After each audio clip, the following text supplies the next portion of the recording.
The next vision needs no explanation.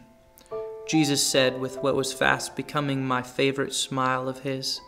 It occurred to me that Jesus referred to these movie-like scenes as visions.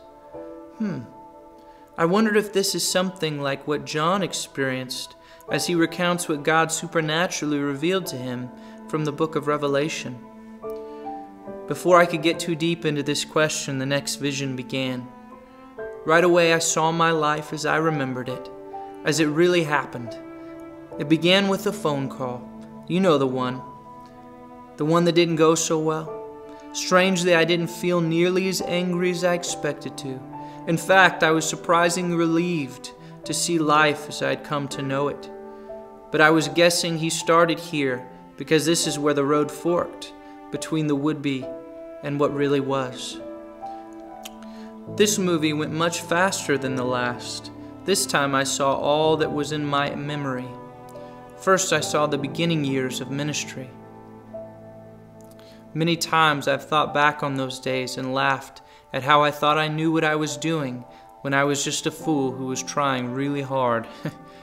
And oh, how the discouragement would pile up then. But somehow, by the grace of God, I stuck with it. And then she walked into my life. The most beautiful woman in the world, my Melody. Her beauty was so much more than what you could see. Of course she was a gorgeous woman for eyes to gaze upon, but it was her heart for God and the grace given to her by the Holy Spirit that changed my life forever. She was a miracle from the very start, and I knew it. Even though we grew up 3,000 miles apart, God brought us together. And oh, how God has caused our love to grow over the years, through so much joy and sorrow. But that's another story. Then in the vision, the ministry continued. Who would have ever thought that the church we settled down in shortly after we were married would be the church we grew old together in?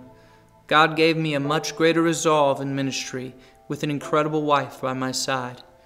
Visions of studying the Bible and praying, worship gatherings, praying with my wife, teaching Sunday school, and did I mention praying? It was during that time I learned I could do nothing that would truly glorify Him and encourage life in others without His help. Flashes of the past went by and my children stood out. This time they were familiar to me, and unlike before, I wasn't weeping now because I missed them.